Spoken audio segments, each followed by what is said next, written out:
Sebelum saya menyampaikan firman Tuhan dalam suasana Natal ini, saya akan menyanyikan sebuah pujian, kiranya menjadi berkat untuk saudara-saudara sekalian dan juga bagi kemuliaan nama Tuhan.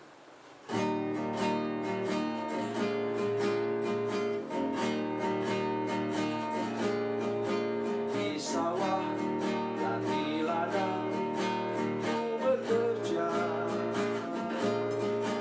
di sana Yesus ada bersamaku.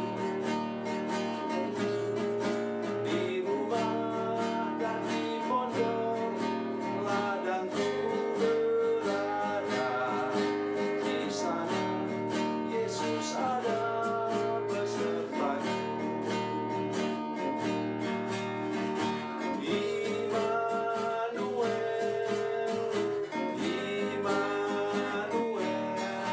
Yesus ada bersamaku. Di siang hari atau di gelap malam, di sana Yesus ada besertaku. Di bukit dan di lembah ku bekerja, di sana Yesus ada bersamaku. Di sungai dan di danau sana ku berada, di sana Yesus ada besertaku.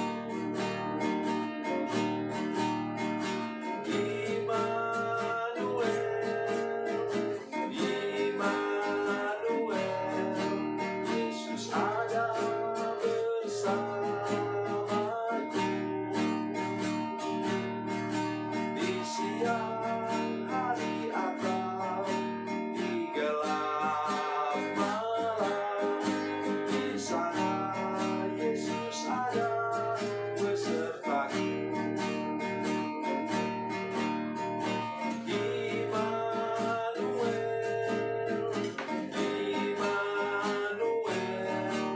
Yesus ada bersamaku.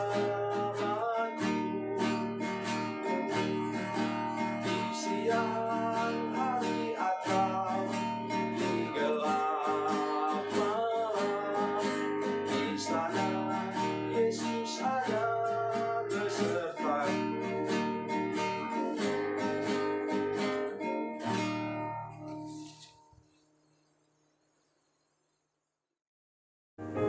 Salam saudara pemirsa, sampai berjumpa kembali dengan kami dalam program Berita Pengharapan.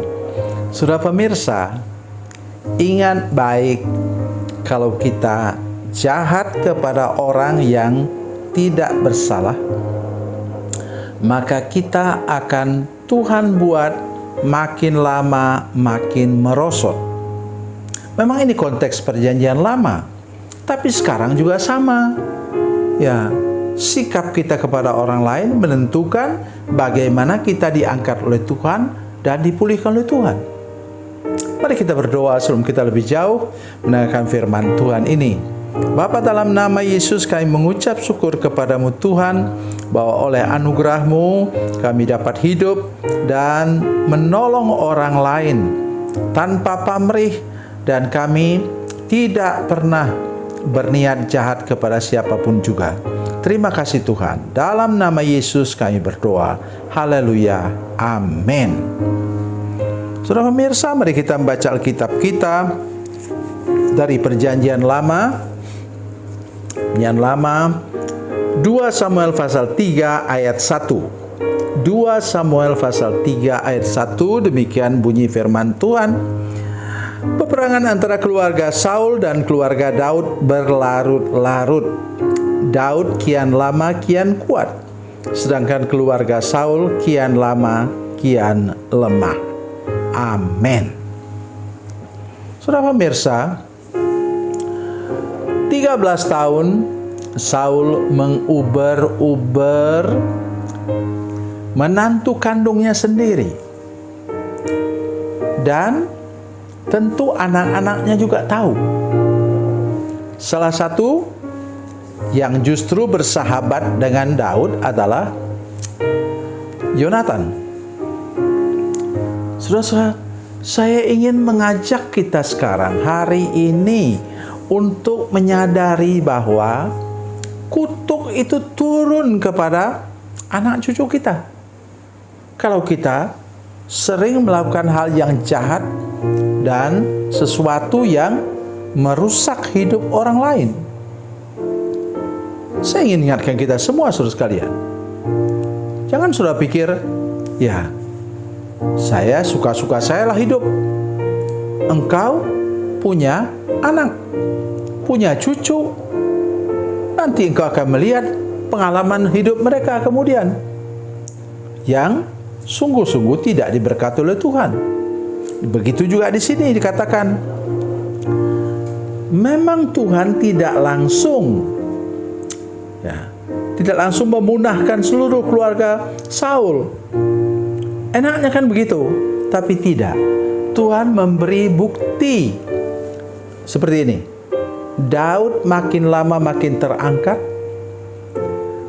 makin lama makin kuat, dan keluarga Saul, ya, tentu anak-anaknya sendiri juga tahu masalah ini karena mereka sudah besar. Ingat, selama 13 tahun, saudara sekalian. Dan Tuhan menunggu sebenarnya. Ingat itu. Menunggu sampai mereka mau sadar. Keluarga Saul datang berlutut di kaki Daud, dan mereka kemudian katakan, kami minta maaf atas nama ayah kami minta maaf, dan kami sekarang tunduk kepada raja, belum raja waktu itu, tunduk kepada Tuan Daud dan berharap bahwa Tuan mau memberi kami makan. Karena terbukti kemudian Mephiboset yang cacat oleh karena apa? Oleh karena dibawa lari oleh pembantunya, jatuh dan patah kakinya sehingga dia lumpuh. Oleh sebab itu hari ini mari kita belajar buat baik kepada orang lain. Jangan menyimpan iri hati, dengki dan cemburu. Jangan menyimpan akar pahit, luka batin dan dendam kepada siapapun juga. Contoh orang yang luar biasa ialah siapa? Yusuf. Nanti silakan baca dalam Kejadian pasal 50 ayat 20. Dia tidak menutup mata.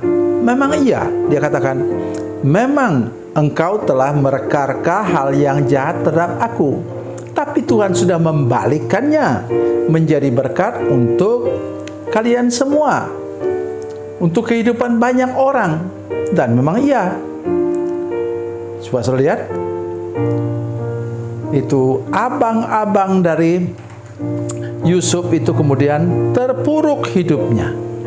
Tapi Yusuf diangkat Tuhan tinggi-tinggi. Itulah akibat, saudara sekalian. Mengapa mereka terpuruk?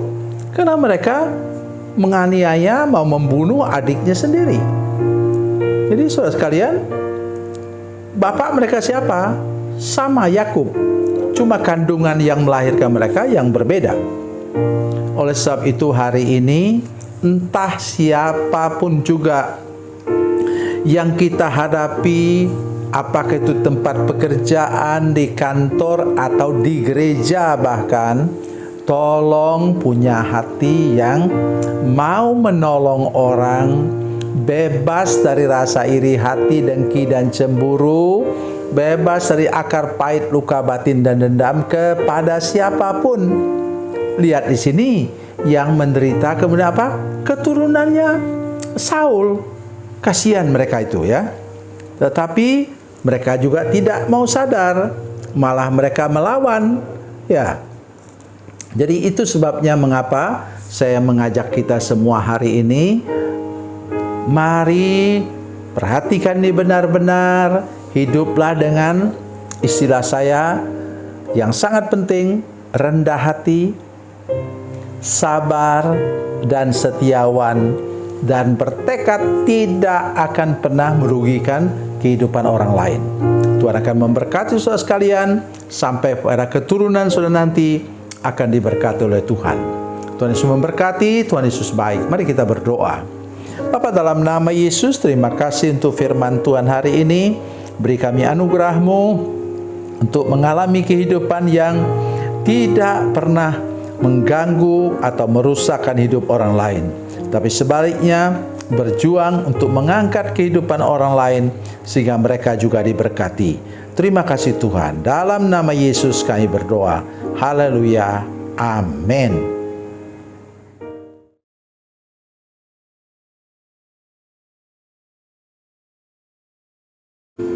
Salam saudara pemirsa, mengakhiri program ini saya mohon kepada saudara-saudara pemirsa sekalian untuk bila saudara menyaksikan program ini melalui channel YouTube, maka tekan subscribe dan bunyikan lonceng. Dan bila saudara menyaksikan program ini melalui channel Facebook, tolong saudara-saudara sekalian tekan like dan juga komen. Dan demikian pula bila sudah menyaksikan program Makan Bergizi hari ini yang tertulis, maka tekan yang sama juga, tekan like dan tekan komen. Dan tolong saudara-saudara sekalian untuk membagikan program ini, share program ini di channel saudara-saudara sekalian supaya lebih banyak lagi orang diberkati melalui program ini. Tuhan Yesus memberkati, Tuhan Yesus baik.